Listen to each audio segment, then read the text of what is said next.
Olá, eu espero que tudo esteja bem com você e que tudo seja bom.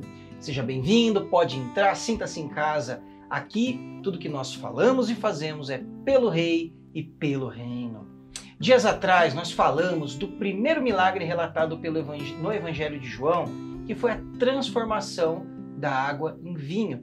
E hoje eu quero levar você a uma reflexão muito rápida do segundo sinal documentado pelo evangelista e apóstolo João. Está no capítulo 4, dos versos 43 a 54, que trata da cura do filho de um oficial do rei. Depois daqueles dias, Jesus partiu para a Galileia. Ele mesmo tinha dito que um profeta não é honrado em sua própria terra. Mais uma vez que os galileus haviam estado em Jerusalém para a festa da Páscoa e visto tudo que ele fizera, o receberam. O que Jesus havia feito? Jesus havia expulsado os vendilhões do templo. Jesus havia feito alguns sinais, tido uma conversa secreta ali com Nicodemos, e os conterrâneos dele, os galileus, receberam Jesus bem, mas não entendendo que ele é Deus, mas sim um parceiro, um conterrâneo famoso. O texto continua. Enquanto Jesus viajava para a Galileia, chegou a Caná, onde tinha transformado água em vinho, local que há poucos dias atrás ele havia feito seu primeiro sinal. Perto dali, em Cafarnaum, um oficial do governo, cujo filho estava muito doente, quando soube que Jesus viera da Judéia para a Galileia, foi até ele e suplicou que fosse a Cafarnaum para curar o seu filho que estava à beira da morte. Aqui eu gostaria de refletir alguns pontos importantes. Esse homem era um oficial do rei, provavelmente muito bem financeiramente, que tinha dinheiro para investir na melhor medicina da época. Se ele está procurando Jesus, é porque provavelmente ele já havia tentado outras vias, outros meios para a cura do seu filho. E ele chega e a Bíblia nos diz que ele implora, que ele roga que Jesus vá com ele até Cafarnaum. Ele sendo um oficial do rei, ele poderia exercer sua autoridade e obrigar Jesus a ir com ele por esses 30 quilômetros. Era relativamente perto. Ele poderia ter obrigado, mas ele clama a Jesus que, por favor, venha comigo. Meu filho está muito doente. Jesus ele fala não somente para aquele homem, mas para todos os galileus que estão ouvindo. Se vocês não virem sinais, não crerão.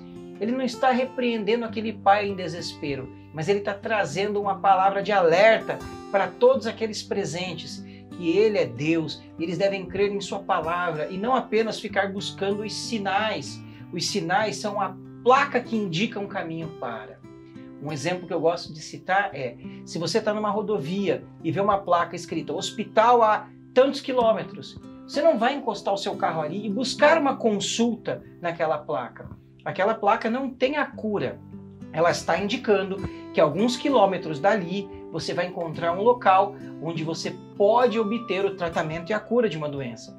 Da mesma forma, os sinais que João relata, eles têm um objetivo bem claro.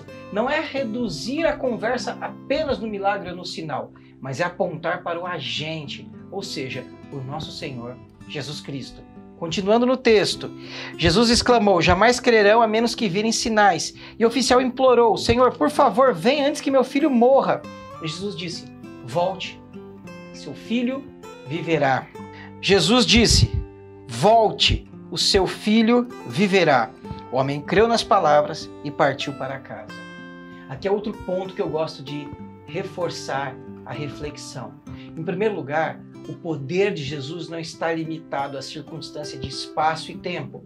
Eles estavam a uma distância de mais ou menos 30 quilômetros.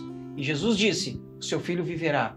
E aquele homem creu. Esse é um outro ponto interessante. Imagina quanto tempo de caminhada aquele homem tinha até sua casa. E ele caminhou na perspectiva da esperança e da fé. Ele não se valeu da sua autoridade para dizer, não, eu não vou sozinho, o Senhor vem comigo. Ele simplesmente creu e voltou para sua casa. E a Bíblia relata que enquanto ele estava no caminho de casa, alguns dos seus empregados vieram a ele e disseram, seu filho está bem, seu filho está recuperado. E esse homem questionou, a que horas isso aconteceu? E quando eles informaram o horário, ele soube que foi exatamente no mesmo momento em que Jesus havia conversado com ele. E a Bíblia nos encerra essa história dizendo que o oficial e toda a sua casa creram nele. Esse oficial do rei não se valeu da autoridade e nem do poder para tentar obrigar Jesus a nada. Muito pelo contrário, com o coração disposto, ele clamou e diante de uma palavra de Jesus, ele simplesmente creu.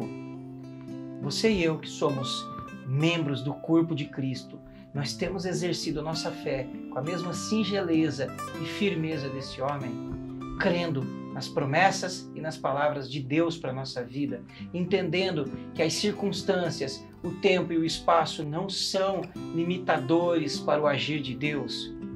O Senhor Jesus é Deus, Ele está presente em nossas vidas e debaixo da sua palavra a gente pode caminhar. Como tem sido a disposição do meu e do seu coração para confiar na palavra de Jesus e caminhar sob ela, em fé, em confiança, em devoção.